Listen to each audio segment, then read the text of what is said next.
여러분 안녕하십니까. 경제현장 오늘 시작합니다.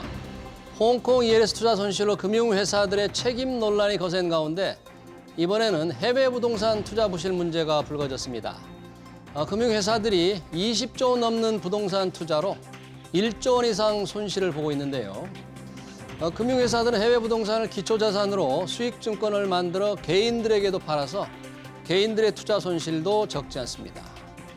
국내에서 이자로 손쉽게 배불려서 해외 부동산 투자로 날리는 꼴인데요. 투자 부실 얼마나 심각한지 오늘 집중 진단에서 알아보도록 하겠습니다. 유튜브 실시간 댓글 의견 주시면 토론에 반영합니다. 경제현장 오늘입니다.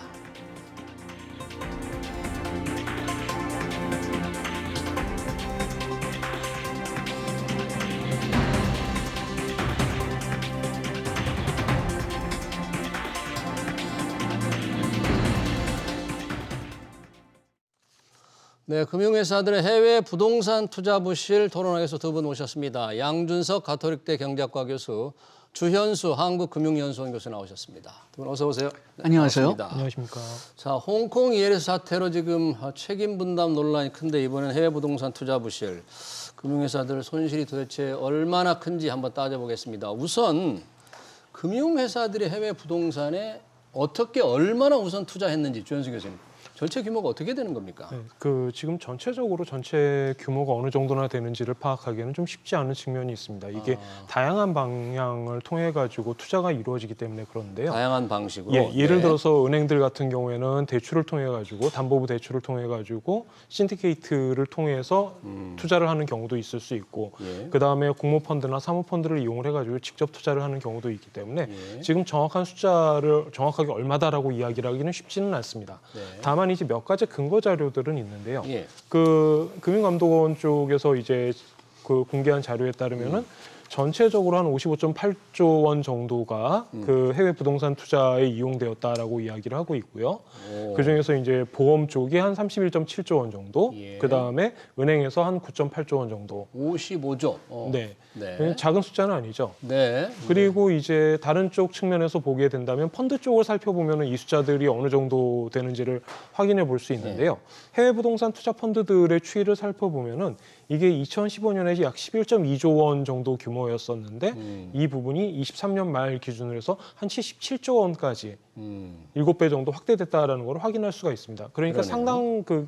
상당히 많은 자금들이 예. 은행이나 금융권을 중심으로 해서 해외 부동산 투자에 사용됐다라는 거는 틀림없는 사실이다라고 볼 수 있겠죠. 그러네요. 그러니까 우리나라 금융회사들이 여러 가지 형태로 직접 대출하는 수도 있고 수익증권 형태로 투자를 하는 수도 있고 뭐 직접 여러 가지 방식으로 투자를 하더라도 여러 가지 금융회사, 은행, 보험사 다양하게 해서 이렇게 규모가 크다는 얘기인데 제가 뭐 20조 원 넘는다고 했는데 전체 규모가 실제 55조 8천억 원이나 지금 되는 걸로 집계가 되고 있네요. 예, 그렇습니다. 주로 어느 곳에 어떻게 투자를 했을까요? 우리 금융회사들은? 그래서 지금 팬데믹 전에는 예. 주로 이제 미국으로 집중돼 있었지만은 그게 팬데믹 바로 전서부터 몇 년 동안은 뭐 유럽에도 진출해야 된다. 유럽, 뭐 그래가지고선 이제 좀 다양하게 좀 진출한 것 같고, 예. 그다음에 요게 팬데믹 때문에 이게 좀 그렇지만은 또 호텔 쪽에 좀 많이 좀 투자해라. 호텔 투자. 숙박시설 같은 데나 그래가지고선 팬데믹 전에는 이런 투자가 좀 활발하게 이루어진 것 같고요. 네. 그 다음에 또 역시 이제 상업적 상업용 부동산을 부동산. 위주로 네. 상업적 부동산은 역시 팬데믹 전에는 뭐 실패할 가능성이 별로 없다. 그래가지고선 또 그쪽에도 많이 투자를 한 것 같은데 이게 팬데믹 때문에 이제 좀 상당히 많이 바뀌어진 거죠. 예. 그래가지고 팬데믹 거치면서 여행이 중단되고 그 다음에 또 지금 팬데믹이 끝났지만은 다시 노동자들이 일자리를 돌아가지 않고 그냥 자택근무를 계속 하려고 하고 자택근무를 하다 보니까 오피스 수요가 줄고 있죠. 특히 미국에서는 노동시장이 아직까지도 그냥 과열돼 있기 때문에 노동자들의 욕구를 많이 좀 들어줘야 되는데 노동자들의 현재 욕구는 다시 일자리에 가지 않겠다는 그런 욕구가 상당히 강하기 때문에 회사로 출근하지는 않겠다. 집에서 그렇죠. 일하겠다. 예. 그래가지고선 지금 상업적 부동산 상당히 좀 침체돼 있는 상태죠. 그게 어떤 면에서 본다면은 지금 우리 부동산 투자에 좀 직격탄을 준 거죠. 그렇군요. 상업용 부동산. 쪽에 지금 부동산 경기가 부진하니까 지금 타격을 받고 있다. 그러면 물론 전체 절대 투자 규모도 조금 이렇게 다 추정하기는 어렵지만 그 중에서 어느 정도 현재 부실화되어 있는지, 이른바 손실을 입고 있는지 그런 어떻게 추격할 수 있어요? 이 부분도 사실 조금 애매한 부분은 있습니다만 이제 그 국회에 보고한 자료를 바탕으로 해서 생각을 해보면은 네. 그 5대 금융사들 기준으로 봤을 때 네. 우리은행이 약 마이너스 4.95% 정도의 수익률을 내고 있고요. 네. 그 다음에 그 하나은행 같은 경우 약 12.2% 정도의 손실을 입고 있는 것으로 나타나 있습니다. 하나은행이 평가 손실률이 가장 크네요. 네, 그렇습니다. 그래서 5%대에서 12%대니까 뭐 작은 숫자라고 보기는 어렵죠. 예. 실제적으로 이런 부분들이 지금 은행에서 실제적으로 손실로 나타나고 있는 거고요. 예. 그다음에 증권사들 같은 경우를 좀 살펴보면 증권사가 상대적으로 약간 타격이 큰 편인데 증권사의 지금 해외 부동산 펀드를 약 8.3조 원 정도로 추산을 하고 있는데요. 예. 이거를 가지고 이제 조금 더 자세하게 살펴보면은 그 평가손을 어느 정도 인식하고 있는가를 확인해 볼 때 4.7조 원의 부동산 펀드에 대해서 약 1.8조 원 정도의 평가손, 약 22% 정도를 손실로 인식하고 있다라고 22%? 나오고 있습니다. 예. 그리고 여기에서 조금 더 생각해 봐야 될 점, 아까 4.7조 원에 대해서만 그렇다라고 말씀을 드렸잖아요. 예. 그럼 나머지 3.6조 원에 대해서는 아직까지 손실 인식을 하지 않고 있다라는 얘기가 되는 것이죠. 그 얘기는 아까 3조 6천억 원도 실제 손실이 발생해 있지만 손실로 장부에 아직 계산을 하지 않았다. 실제로 손실이 안 났을 수도 있고 났을 수도 있지만 났을 수도 어쨌든 장부상에는 이게 계산이 돼 있지 않다라는 이야기가 되는 것이죠. 예. 그럼 뭐 아까 은행별로 보니까 10% 손실률이 더 넘게 이렇게 나오고 있는데 굉장히 그 투자 손실이 크네요. 개인들도 뭐 주식 투자에서 10% 이상 손실이 나면 큰 손실이라고 하는데 이 전문기관인 금융회사도 형편없는 지금 수익률을 기록한 것으로 나오는데 부동산 투자 어느 정도 이게 어떻게 수익을 올리는 거였습니까? 그동안에는? 그러니까 지금 이제 이렇게 그 펀드를 마련하든지 아니면 직접 대출을 해주든지 해가지고 그 돈을 받은 분들은 그 뭐 다시 또 이제 그 투자를 하든지 아니면은 직접 그 빌딩을 사거나 예. 아니면 빌딩을 그 지어가지고 예. 그렇게 해서 이제 그 빌딩을 만든 다음에 그 임대료 같은 걸 통해 가지고선 수익을 얻으면은 그게 이제 펀드 그 수익을 갚아주는 예. 그런 구조를 취할 수가 있고요. 그렇지 않으면 아예 빌딩을 산 다음에 다시 또 팔아가지고 그 상대 그 가치 증가를 가지고 이제 또 수익을 볼 수가 있고 예. 그런 식으로 이제 그 투자의 그 가치를 실현되게 되는데 문제는 뭐냐 하면은 지금 이렇게 팬데믹 때문에 요 빌딩들의 가치가 다 떨어졌다는 거죠. 가치가 떨어지고. 예, 임대료가 떨어지니까 그 빌딩의 가치로 떨어질 수밖에 더 없으니까. 예. 그러니까 투자를 넣은 금액보다는 훨씬 지금 그 빌딩의 가치가 떨어지고 임대도 안 나가고 그러니까 손해를 나올 수밖에 더 없는 상태죠. 그러니까 이거 코로나를 겪으면서 특히 북미 지역의 이 상업용 오피스 건물의 공실률이 굉장히 높다 그런 얘기네요. 그렇죠. 그리고 또 이제 아까 우리가 호텔을 얘기했지만은 호텔. 그 호텔 같은 데도 지금 다시 살아나고는 있지만은 예. 그렇지만 2년 동안 하도 큰 타격들을 받았기 때문에 그렇기 때문에 또 예상보다는 훨씬 더 수익률이 낮았었죠. 펀드 전체적으로.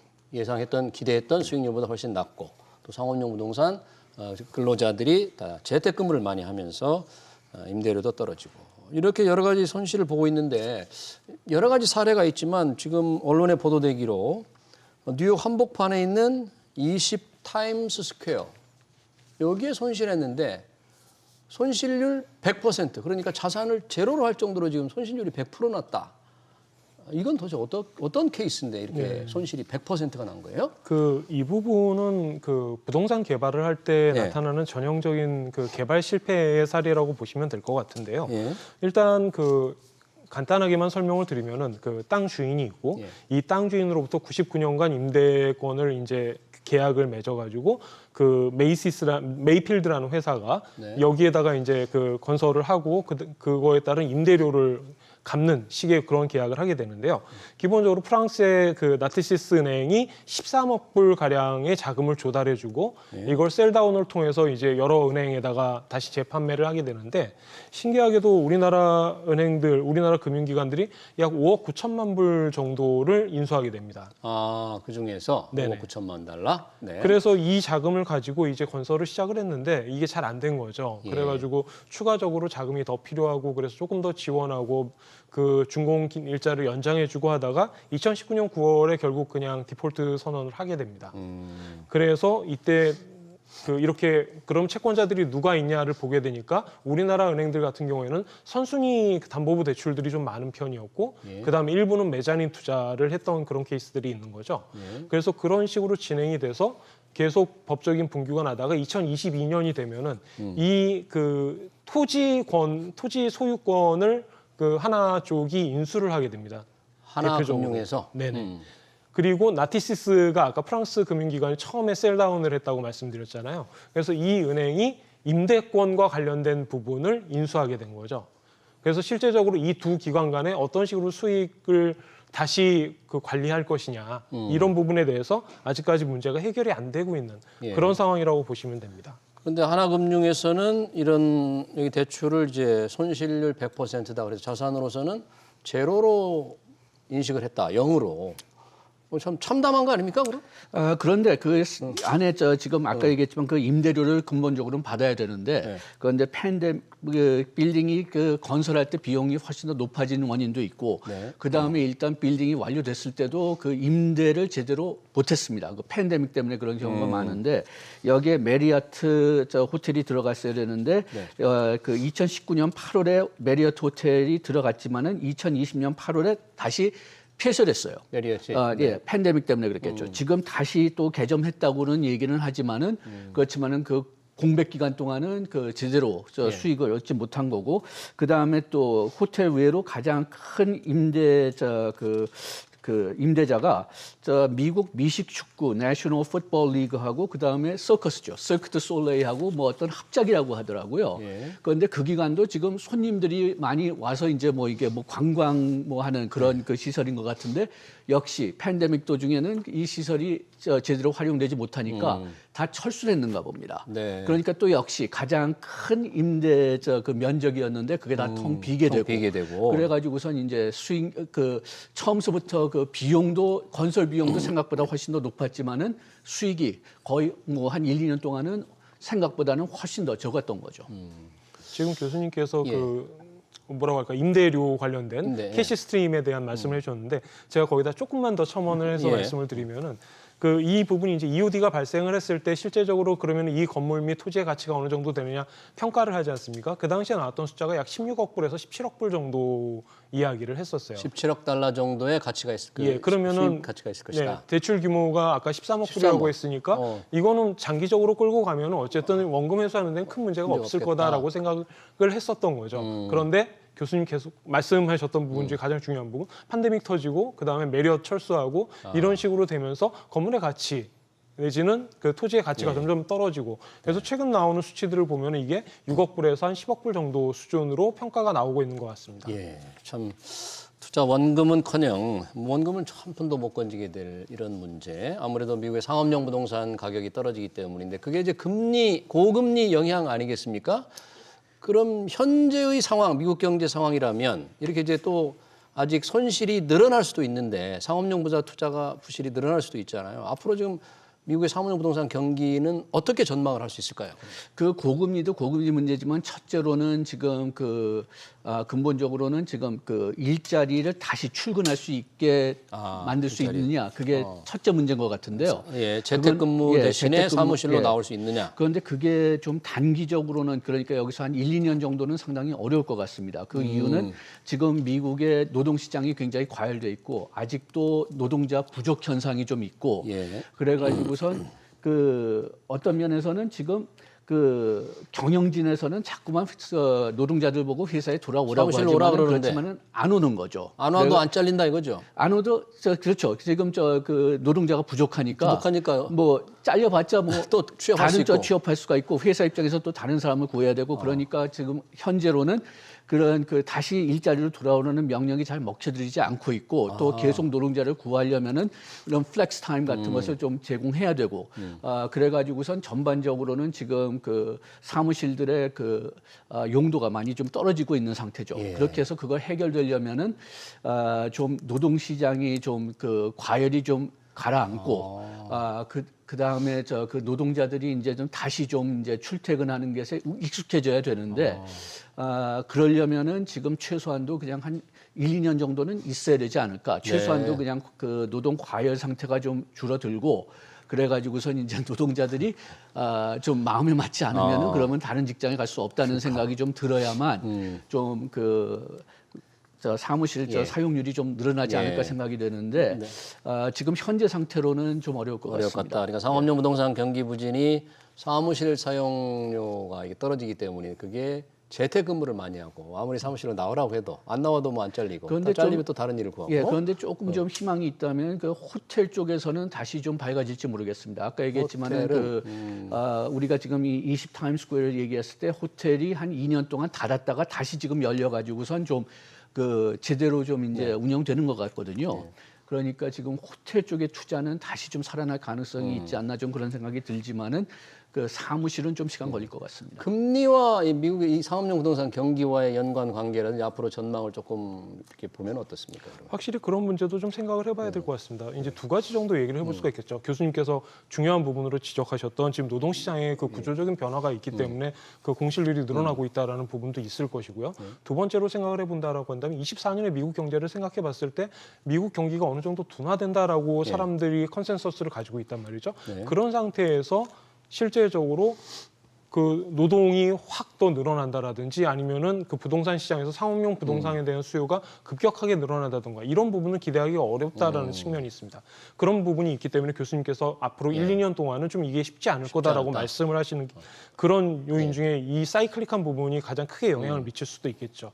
특히나 이런 사이클릭한 부분을 본다라고 한다면 올해 상반기 중이 안 좋을 것이다라고 이야기를 하는 경우가 많았는데 지금 현재 연준에서 이야기를 할 때는 기준금리를 상반기에 내리기는 조금 어려울 것 같은데 라는 그런 식의 지금 뉘앙스를 주고 있지 않습니까? 그렇다라고 한다면 상업용 부동산 시장에서는 금리는 높은 수준을 계속해서 유지하고 있고 그다음에 경기는 떨어지고 있고 그렇기 때문에 수요가 늘어나지 않는 그런 식의 구조를 가지고 있기 때문에 그러니까 단기간의 장래에는 이것이 급격하게 개선된다거나 아니면 빠른 속도로 회복될 것이다라고 예상하기에는 조금 어렵다라는 것이죠.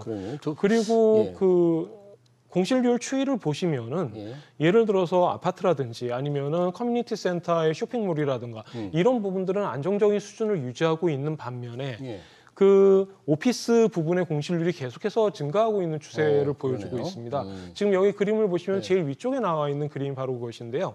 지금 23년 3분기 기준에서 오피스 사무실 19.2%가 지금 공실률이 나타나고 있어요. 이 정도가 된다라고 한다면 건물 5개가 있으면 하나는 비어 있다라는 얘기가 되는 것이죠.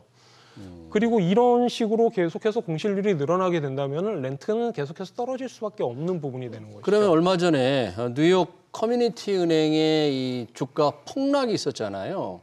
이것도 결국은 저런 상업용 부동산 부실 문제와 직접 연결된 게 아니었습니까, 그것도? 예, 그러니까 우리가 작년에 실리콘밸리 뱅크가 이제 무너지면서 그러면서 그때 그 금융 시스템의 치명적인 문제 하나로 계속 지적됐던 게 이 상업적 그 부동산 문제였거든요. 다행히도 지금 1년 동안은 그렇게 뭐 터진 데가 없었습니다. 작년에 그 실리콘밸리 은행이 터지면서 그냥 이게 또 전염되지 않을까. 그런 걱정이 있었는데 한 세 은행만 망하고서는 그 다음에는 그냥 다 멈춰줬으니까요. 그런데 이게 계속 그 장기적인 문제로 이제 지속되니까 다시 이제 염려가 늘게 되고 그 다음에 지금 얘기했던 그 뉴욕 커뮤니티 뱅크가 여기에 지금 하나의 좀 이제 뭐라고 할까 문제아로 지금 이제 등장하고 있는 거죠. 그런데 그 작년에 분석한 바를 보면은 상당히 많은 숫자들의 은행들이 여기에 취약하다고 나오긴 했는데. 대부분 보면은 지역에 있는 조금 좀 작은 규모의 은행들이 대부분이기 때문에 숫자상으로 많을지 몰라도 금액상으로는 그렇게 큰 문제가 되지는 않을 것 같다는 분석이 좀 지배적이었거든요. 알겠습니다. 그런데 지금 뭐 숫자가 많아지면은 그게 어떤 전염 효과가 있는지는 그거는 좀 염려를 해봐야 되겠죠. 우리 금융회사 부동산 투자 부실처럼 뉴욕의 이제 미국의 작은 은행들도 저렇게 투자 부실로 지금 주가가 급락하고 있는데 뭐 뉴욕 커뮤니티 은행만이 아니죠. 또 다른 데도 좀 많이 그런 영향을 받았죠. 예, 이번에 좀 신기한 부분이 그런 부분이 있는 거죠. NYCB 같은 경우에는 실제적으로 그 이전에 그 작년 그러니까 22년에 문제가 발생했던 시그니처 뱅크의 자산을 인수하면서 상업용 부동산의 비중이 급격하게 커졌는데 이거를 줄이고 있는 과정에서도 그렇게 줄였는데도 여전히 많이 남아 있다가 문제가 된 거고 그에 따라서 대손 충당을 더 쌓아야 될 것이고 그에 따라서 그 디비던드 배당이 굉장히 축소될 가능성이 있다라는 점 때문에 이제 주식시장에서 크게 충격을 받았던 거죠. 이런 부분뿐만이 아니라 예를 들어서 일본계 아오조라라든가 아니면은 이제 최근에 이야기가 나오고 있는 독일계 지방은행이라든가 그 지방은행들의 특성은 어떤 부분이 있냐면은 그 자산 규모가 상대적으로 작기 때문에 상대적으로 안정적인 투자에 장기적으로 할 수 있는 그런 부분들에 집중적으로 투자를 하는 경우가 있고 그거에 잘 맞아 떨어지는 게 사실은 국채 아니면은 상업용 부동산이 되는 거죠. 오피스 빌딩이라든지 이런 부분이 해당이 되는 건데 그래서 미국의 지역계 은행들의 자산에서 이 그 상업용 부동산이 차지하고 있는 비중을 살펴보면 대략적으로 한 20%에서 25% 정도가 되는 것으로 알려지고 있습니다. 그렇군요. 그래서 이 은행들이 조금 그 불안하다라고 이야기를 하는 거죠. 참고로 우리나라 같은 경우에 그 은행들이 이제 해외 투자를 했다라고 하는데 그럼 자산에서 이게 얼마나 차지하고 그러니까 있는가? 걱정돼. 우리나라 은행도 뉴욕 이 커뮤니티 지역은행이나 일본 아오조라처럼 부동산 투자 부실로 조금 건전성을 위협받는지 타격이 있을 건지 어떻게 보세요? 그 정도로 크지는 않습니다. 그 정도는 다행스럽게도. 예, 그 전체적으로 자산 규모하고 비교를 해보면은 1%가 조금 안 되는 수준이고요. 1%도 안 네, 되는. 1%에서 1.5% 이 정도가 되기 때문에 사실 해외 부동산이 장기적으로 침체가 된다고 하더라도 그거에 대손 충당의 문제는 있고 이제 그거를 어떤 식으로 책임져야 되느냐의 문제는 발생할 수 있겠지만 금융 시스템상의 문제까지 갈 거다라고 걱정하는 거는 아니, 이제 조금 너무 넘어간 문제 같습니다. 은행을 이용하는 분들은 홍콩 ELS 부실을 딱 듣고 바로 해외 부동산 터지니까 야 이자로 손쉽게 돈을 벌어서 해외 부동산 투자로 다 날리고 있구나. 이 걱정이 전문 인력이나 과연 있는지 투자를 제대로 알고나 하는 건지 은행 이용하는 사람 주주들도 걱정이 많을 것 같아요. 은행들 뭐 실력이 있어서 해외 부동산 투자 제대로 하는지.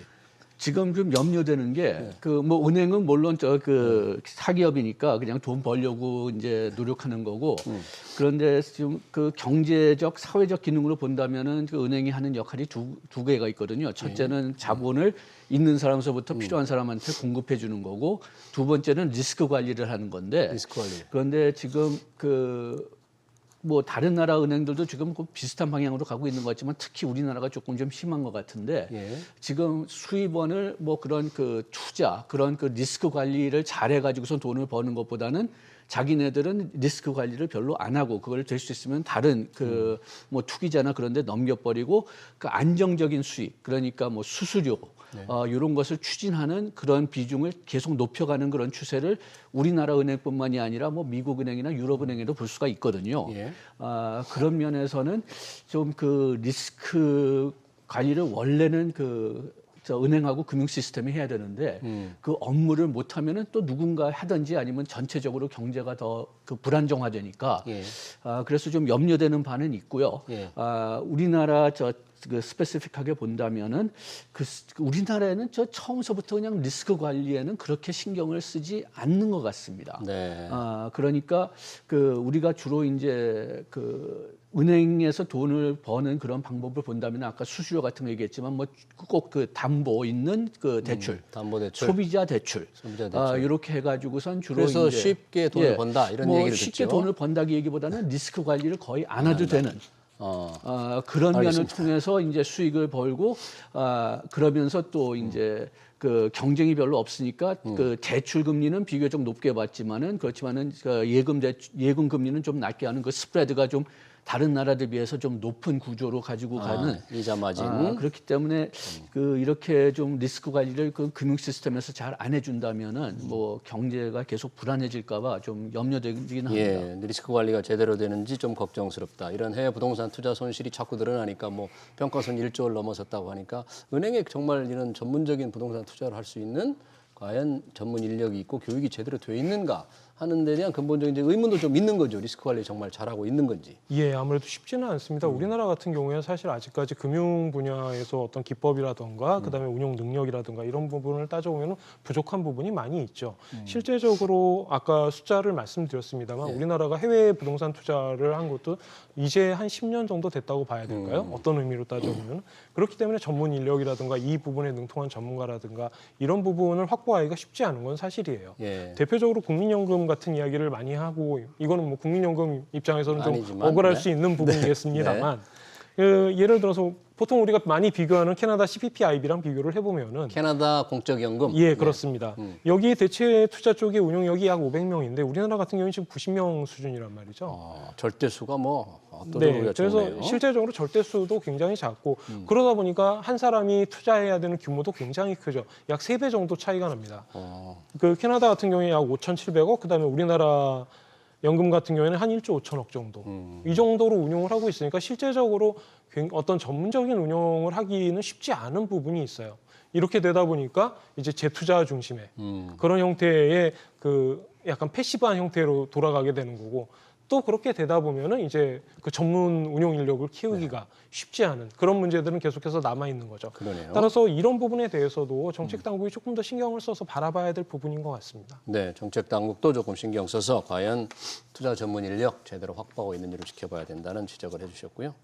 자, 이 해외 부동산 투자가 탁 터지니까 야, 이게 홍콩 ELS에 또 재판이 벌어지는 게 아니냐 이렇게 놀란 분들도 있더라고요. 근데 물론 이게 조금 성격이 다를 텐데 개인들도 수익증권 형태로 금융회사들이 쪼개서 판 수익증권을 결국 샀기 때문에 개인들 손실도 적지 않을 것 같습니다. 어떻습니까? 뭐 개인별로는 역시 개인에 따라서 다르겠지만은 그렇게 뭐 많이 투자하신 분들은 좀 이렇게 좀 위험할 수가 있죠. 그런데 제가 지금 좀 그런 면에서는 좀 상당히 걱정하는 게 우리가 팬데믹 전서부터도 그냥 우리나라 국민들이 유난하게 좀 부동산 투자를 좋아하니까. 네. 그런데 또 뭔가요? 그 일본이나 미국에서 2008년 때 그 주로 주거 주택에서 이제 거품이 터지면서 그러면서 그 해외 주거용 그 주택에 그 관련된 투자를 좀 피하게 되니까 그때서부터는 또 상업적 부동산은 망할 수가 없다. 망할 수 없다. 그래서 해가지고. 그쪽으로 좀 많이 선전도 하고 그래가지고선 요런 그 상품들이 한 10년 정도 그렇게 좀 많이 뛰었던 것 같아요. 뭐 라이트 같은 걸 통해 가지고 그래가지고선 이런 그 투자는 언제든지 위험을 따른다. 네. 그렇게 해서 언제든지 손실을 받을 수 있다는 그런 그 인식이 아직까지는 좀 명확하게 좀 심어지지 않나 좀 그런 염려가 좀 있습니다. 그게 바로 이제 홍콩 ELS 투자 손실에 관해서 투자자와 이 불완전 판매를 한 금융회사 간의 책임을 어떻게 나눌 것이냐가 지금 큰 분쟁인데 혹시 그런 분쟁이 이 해외 부동산 투자 손실에서도 혹시 생길 수가 있을까요? 이론적으로는 생길 수 있을 겁니다. 이 부분에 대해서도 불안전 판매에 관련된 이슈는 발생을 할 수가 있겠죠. 다만 조금 생각해 봐야 될 거는 그 금융 상품에 대해서 잘 모르는 개인이 해외 부동산을 매수한다 이런 경우는 좀 생각하기가 쉽지 않겠죠. 숫자로 보면은 아까 우리가 펀드 관련된 해외 부동산 펀드 이야기를 할 때 지금 23년 말에 77조 원 정도가 된다라고 말씀드렸지 않습니까? 근데 여기에는 공모와 사모가 있고 공모 중에서도 개인 투자 자금이 어느 정도 되는지를 추산해 보면 한 1조 원 정도밖에 되지 않아요. 개인 투자 자금 들어온 게 1조 원 정도. 네. 그 중에 손실이 과연 얼마나 났을까? 그러면은 여기에서 손실이 난다. 뭐 예를 들어서 크게 난다고 해서 40% 난다라고 보통 스트레스 테스트를 할 때 그 정도까지 이야기를 하는데요. 그러면은 4천억 정도의 손실이 발생할 수 있다라는 이야기가 되는 거죠. 다만 이거를 ELS와 비교하는 것은 조금 문제가 있는 게 ELS 같은 경우에는 은행에서 개인에게 직접적으로 판매를 촉진하는 그런 과정에서 불안전 판매가 발생을 했던 거고 이 부분은 공모펀드에서 증권사를 이용을 해가지고 고위험군에 속한 금융상품이기 때문에 어느 정도 금융상품에 대해서 충분한 지식을 갖고 있는 분들이 이 상품을 매입했을 가능성이 높다라는 뜻이 되는 거죠. 그러면은 불안전 판매의 가능성은 상당히 많이 줄어든다고 보셔도 될 것 같습니다. 이 해외 부동산 투자 수익 하기 위해서 투자 수익 증권을 사신 분들은 아무래도 투자에는 위험이 따른다는 걸 확실히 좀 아시는 분 위주로 다 했겠죠. 뭐 그런데 뭐 나중에 가서는 뭐 불안전 판매했다고 나오긴 나올 거예요. 나올 그렇게 수 해서 있습니까, 혹시 또? 저 재판한 다음에 뭔가 건질 수 있을지 뭐 그런 뭐 기대를 가능성이 가지고. 있으니까 뭐 법정으로는 가긴 갈 거지만은 그렇지만은 뭐 ELS도 마찬가지고 이런 펀드도 마찬가지고 근본적으로는 위험하다는 것을 좀 파악을 해야 될 겁니다. 예.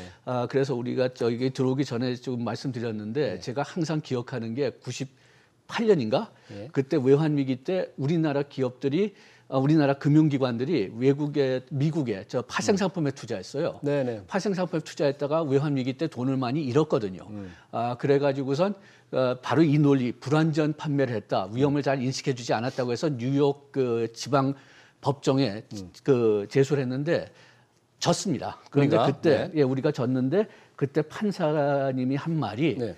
아니 파생 상품은 아예 위험한 건데 그러면은 왜 이걸 이해도 하지 않고선 샀느냐? 아, 이해도 못하고 설명을 잘 안 해줬다고 해도 네가 파생 상품이라는 복잡한 상품을 샀다면은 이해를 했다고 가정을 해야 된다. 알겠습니다. 비록 어려운 거니까 이해도 못하고 성격도 잘 모르고 투자하는 거는 좀 문제가 있다는 지적으로 듣도록 하겠습니다. 금융회사들의 해외 부동산 투자 부실 토론 여기서 마치겠습니다. 양준석 가톨릭대 경제학과 교수, 주현수 한국금융연수원 교수였습니다. 고맙습니다. 감사합니다.